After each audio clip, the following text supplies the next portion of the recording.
they work. This is Blair Durham with Black Wall Street Today, your media hub for all things Black entrepreneurship, politics, news, and events in Hampton Roads and beyond.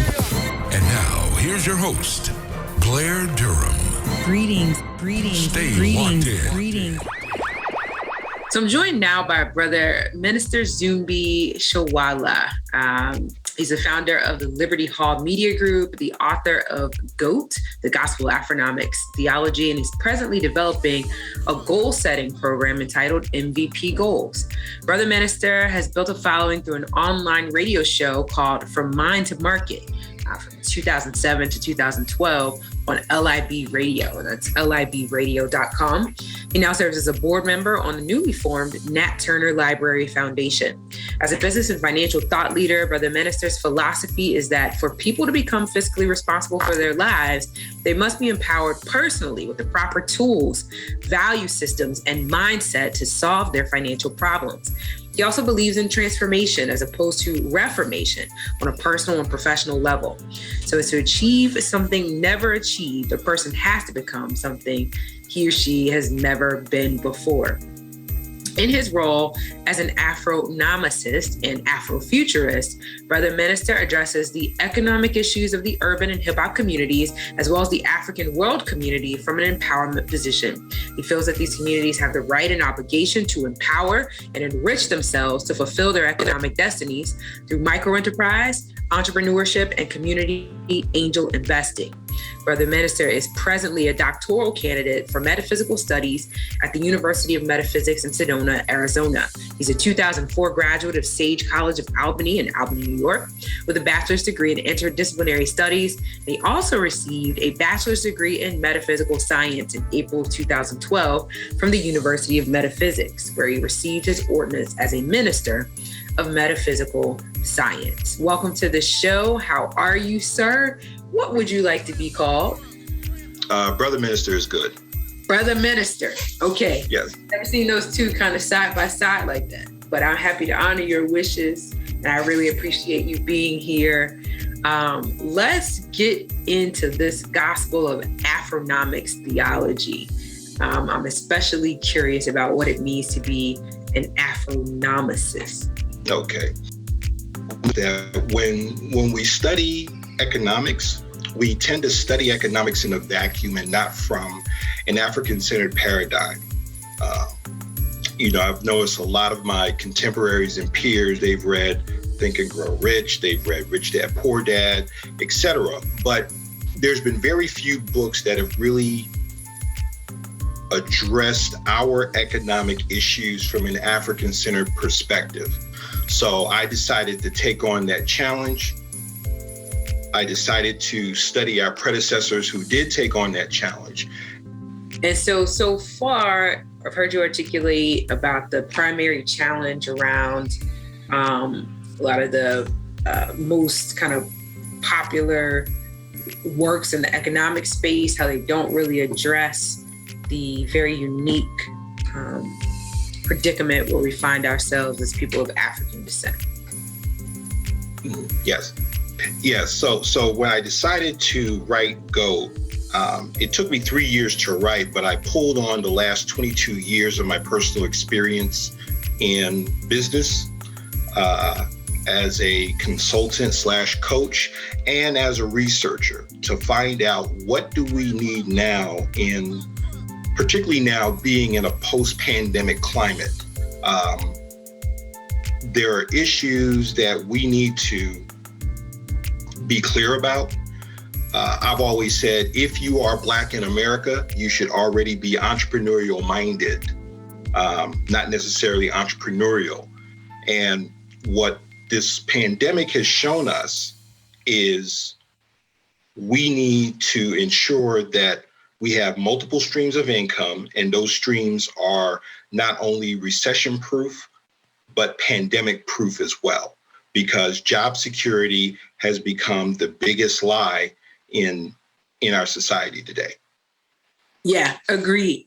I am a practitioner in that regard, working in the space to empower our community to improve upon that entrepreneurial inclination, right? By really understanding the mechanisms in place, the resources available, so that they can grow and scale their businesses. So I couldn't agree more.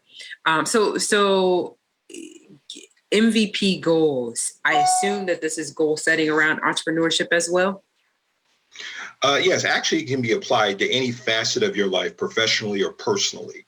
What MVP stands for is mission, vision, and purpose.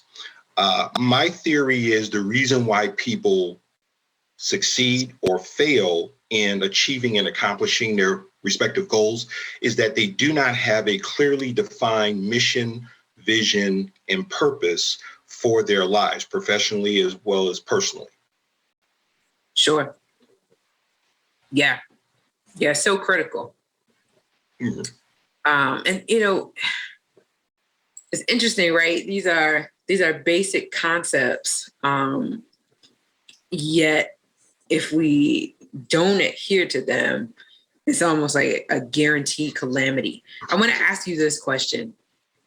How important is it for the Black community writ large to have a unified understanding of these concepts? In other words, is it enough for individuals to have goals, or is there a point at which, for our community, there has to be kind of a coming together? Is there a need for a centralized leadership and organization in that regard? Or is it enough for individuals to understand the value of mission, vision, purpose? I think it's more of a both and as opposed to an either or. Okay. Let's use China as an example. Mao Zedong came to power in 1949.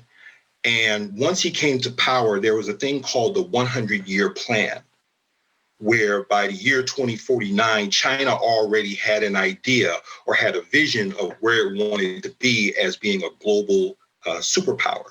And one of those things that they focused on was being an agricultural power. Now, if we were to take that blueprint and place it on African people, let's say African people in the US, we have to begin to shift how we look at leadership.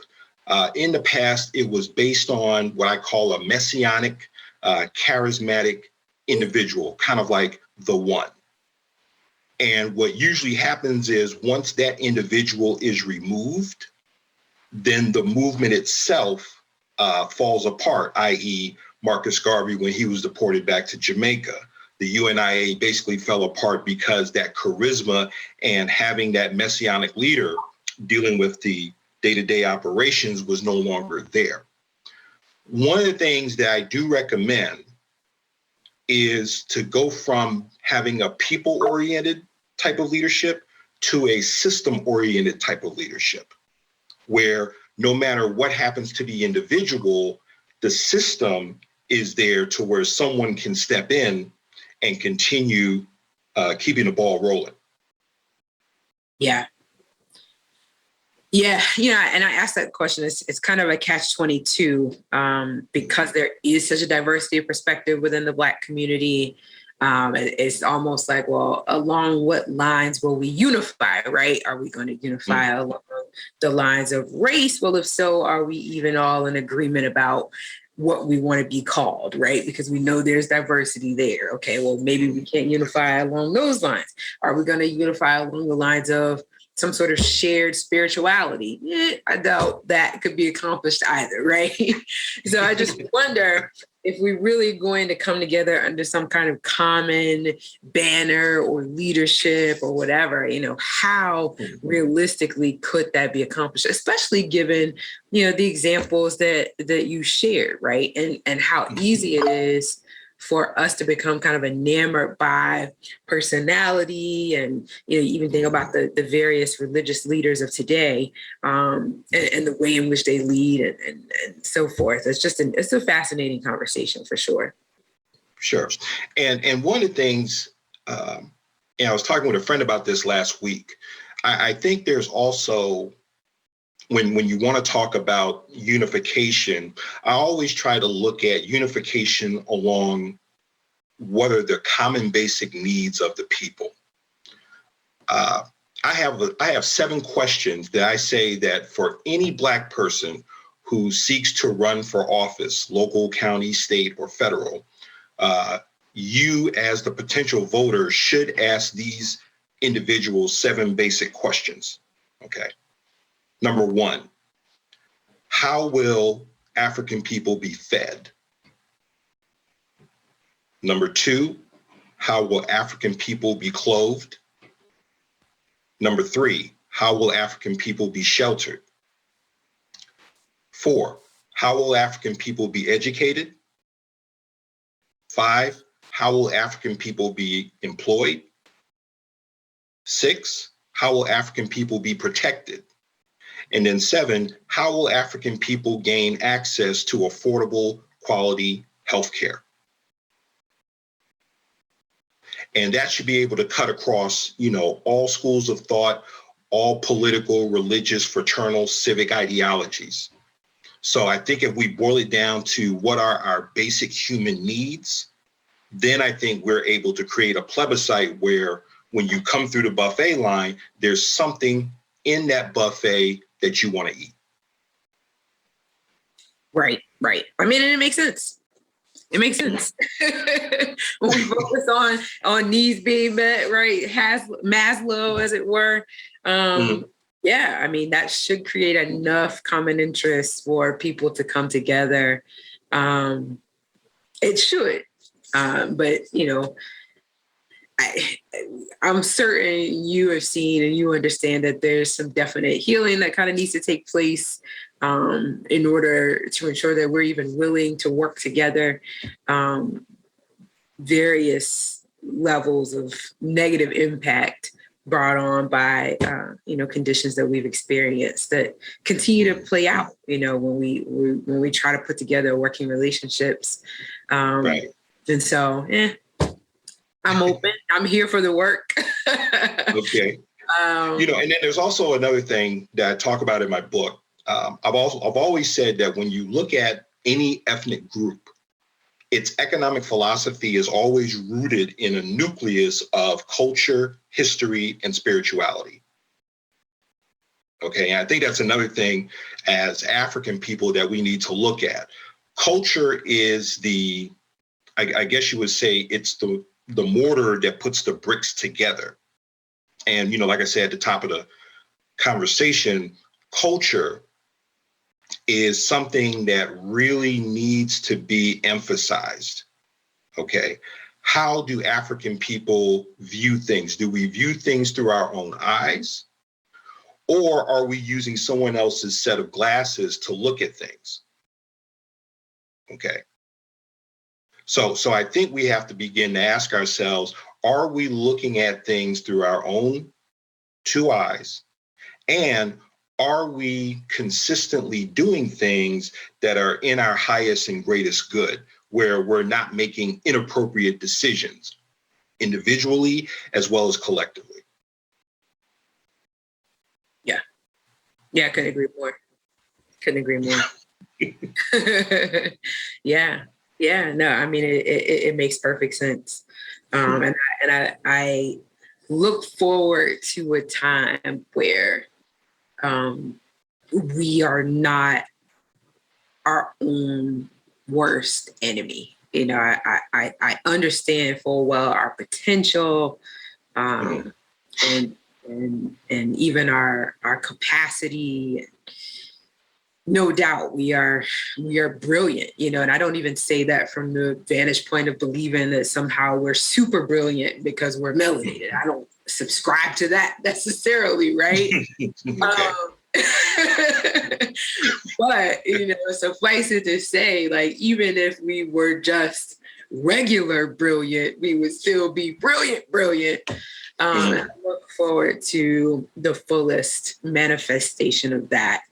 I do believe that our greatest capital is our relational capital. People do business with those that they know, like, and trust. Right.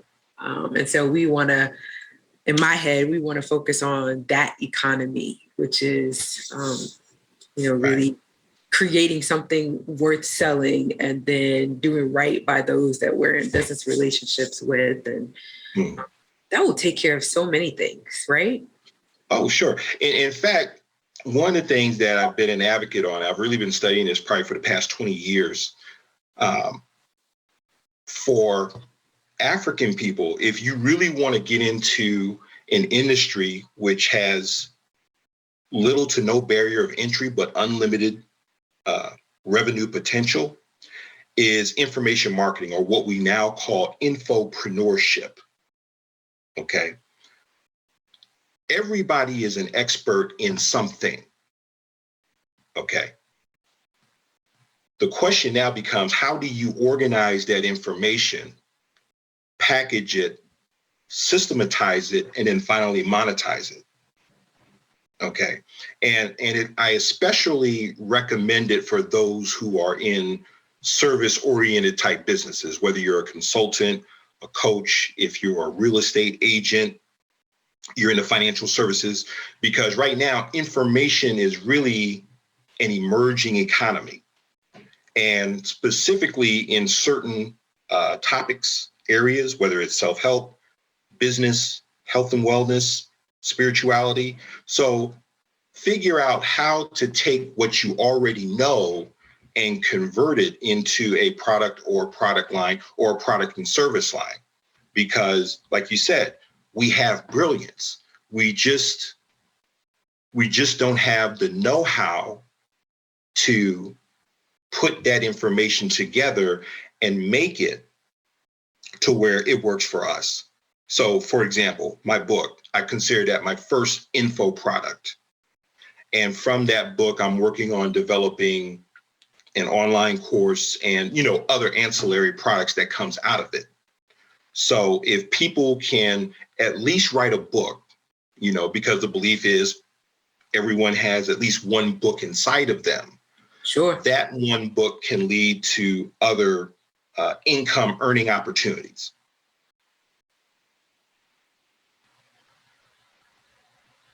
Yep, I agree. Where can we get more information about your book? Can we find your book online as of now? You can primarily order it through Amazon. Okay. Yeah. And go ahead. And I'm also working, hopefully, to have my website up and running by this summer. It's kind of been I guess you would say an up and down process, but that's in the works. I'm also working on my second book, which is what I call the Chicago Code. It's an African-centered approach to manhood. And basically, I've come up with, I guess you would say, 8 virtues of what I think African manhood should be in the 21st century and beyond. Like we had talked about before, everything has to come through an African-centered lens. I don't subscribe to the whole alpha, beta male. Where did that come from? And if I'm not mistaken, those words are used to describe animals. You see? Very true. So I don't get into that alpha. Yeah, I don't get into that alpha, beta male. Like I said, I think it's usually used more like for wolves. Mm-hmm. So we need to get off this low vibration animal science. Agreed.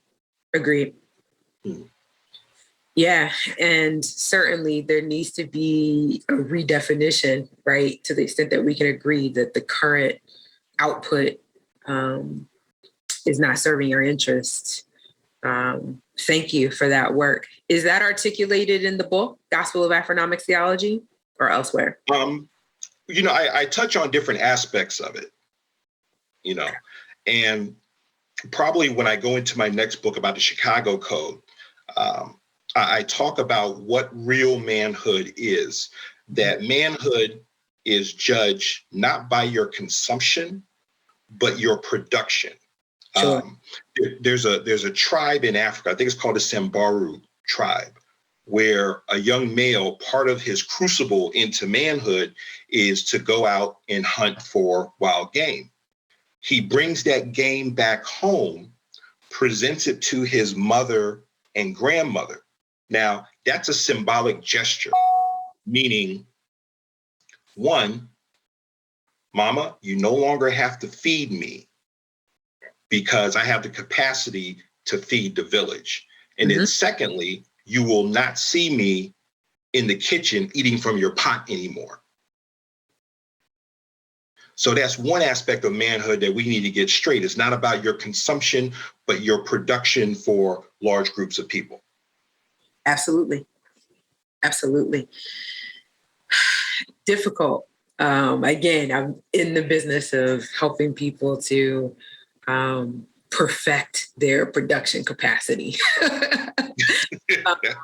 And it's difficult. It's far easier to just participate and consume than it is to stop and really develop production capacity. I'm in wholehearted agreement, though, that's the direction that we have to move in, because otherwise the conversation about